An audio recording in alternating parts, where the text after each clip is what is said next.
À partir de 1793, la Première République est dominée par les montagnards, des députés de la Convention surnommés ainsi car ils siègent tout en haut de l'Assemblée. Maximilien de Robespierre est leur chef. Le bilan de Robespierre est mitigé. Certains points sont très positifs.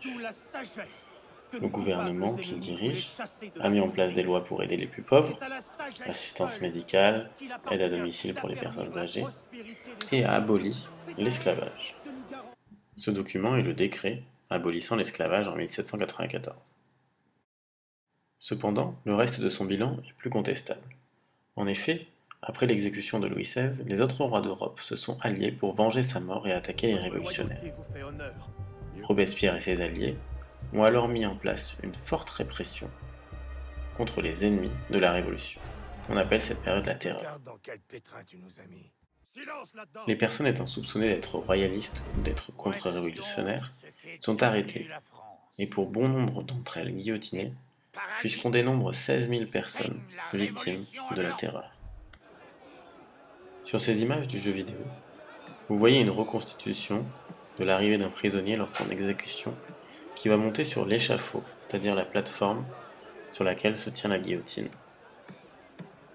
appareil avec lequel il va être exécuté.